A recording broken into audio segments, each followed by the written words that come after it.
Oh, right, okay. So no surprises. And the other news was Johan van Graan to Bath. Stevie, you've got your finger more on the pulse of what's going on over in Ireland.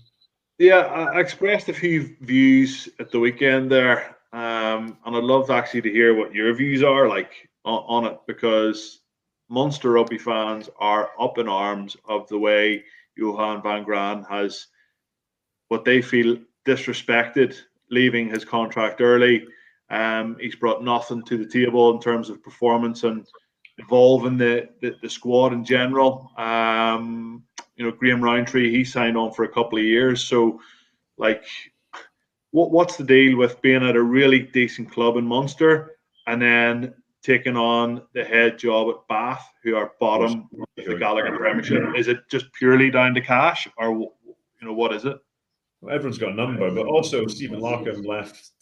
He just got left. And is there? Do you know what's going on there? Is there rumours of what's going on? No, don't like to talk rumours. Like to talk facts. But is there word or in the papers coming out of Ireland of what's going on there? Because, like you say, it's a huge club, doing well. Yeah.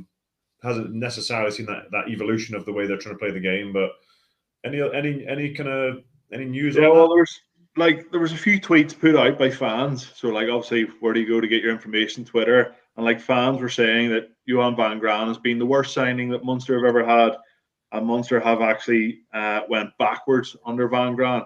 And it's hard to disagree with the fans, but I think at the minute they're obviously really annoyed, really disappointed. Their team hasn't been playing well the last few weeks, and in many people's eyes, the last 6 to 9 months. So yeah, they've got like World Cup winners in their squad, younger guys there as well, and they're just not cutting the mustard. So word on the ground is that everybody's just disappointed, and I don't think the Munster fans will forgive him until the end of the season, and even if they do win something before then. Why would the Munster fans not forgive him? Because they sound like they want him out. I think sometimes, a lot of loyalty in rugby's gone. I think you see that. I think you see it in the English league. I think you see it in Wales a fair bit as well. But I think Ireland still hold on to that a little bit. And I think that... No, you're right, Shanks. There is a loyalty thing. There is a loyalty thing there within Ireland. I totally agree with you. And that loyalty going through Twitter and going through what Munster fans think has been broken by Van Graan. So that's kind of the way I see it at the minute.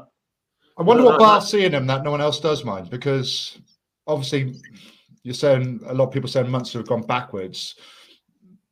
Maybe they haven't moved forward, I don't think, too much with him there. But Bath obviously sees something in him that is going to propel them out of the depth of despair at the moment, because they've not won a game. They're pretty easily the worst team in that league at the moment. So I found it a bit of a strange signing myself, personally. Yeah.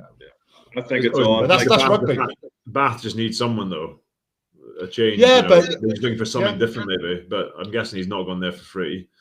But you've got to do your research as well, haven't you? You've got to find out, what people think. You've got to read sort of into coaching. Like you say, they would have to pay him out of his contract. You assume all this sort I of don't think stuff. money's an issue in Bath, mind. No, it's not an issue. But like you say, it's interesting to think that they're so disappointed with him at Munster for leaving, but also for what he's given to Munster, for want of a better phrase, but also that he's heading over to Bath, a team that are struggling. So it doesn't seem to add up totally. But I just think on that sort of loyalty thing, I think it's too easy to throw that around. That stuff gets thrown around all over the place.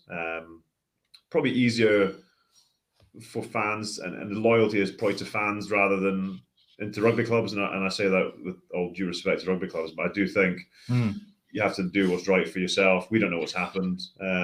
Did you get any stick, John, when you moved? Because you primarily started at Glasgow and then finished at Edinburgh. Was there any? Did you get any stick online or from?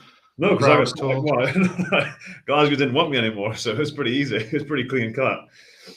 No, I think you get stick for. I got stick for.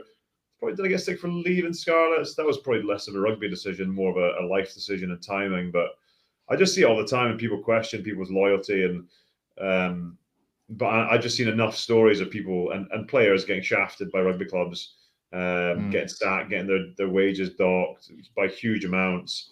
You know, when they retire, specifically when you retire, a lot of players just never heard from again from the unions. You're like, well, you can't just say loyalty and then ignore it blindly. Yeah. It has to be something. So we're going off on a bit of a segue here, and that I could sort of have a rant about that. Do you boys think that Van Graan has made Munster a better rugby team, like since he's been in charge of what has been and gone before him?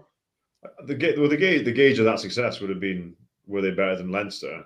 And that sounds like a crude sort of way to judge a team, but Leinster are still streets ahead, it seems, and Munster don't seem to have caught up with them. They've had some nice results. Munster, they always have big European nights, you know, down Thomond or whatever. You expect that, but I think that gradual increase, that constant evolution, and shutting that gap on Leinster with the squad they have, you know, like you say, those U-Shanks or Stevie, you know, World Cup winners, British Lions, British and Irish Lions, you know, the recruitment's quality. But they're not doing it. Are they still in need of like a 10? I know Carberry's there. I know there's other players as well, but for years they had Rog, didn't they? You know, to steer them, to guide them. It just seems they don't have that figurehead. Well, that's the other thing. Like, are Munster still living in the past of past achievements? Like a bit like the way Manchester United are these days. Like it's another conversation to be had, because like Munster were so successful. They were an unbelievably successful club with quality, talented players, and the head coach in Declan Kidney, who I worked under, he wasn't a particularly good coach. He was a really good delegator, and he had really good senior players under him, the likes of Paul O'Connell. He took the line out. You know, other guys took the scrum. There was personal responsibility put into the team training sessions. So yeah, it's another question to maybe be answered at some stage down the line. But yeah, like it's maybe unfair comparing Munster to Manchester United, like, but that's only my take. Manchester United now, though, yeah. Man of today, it's fine.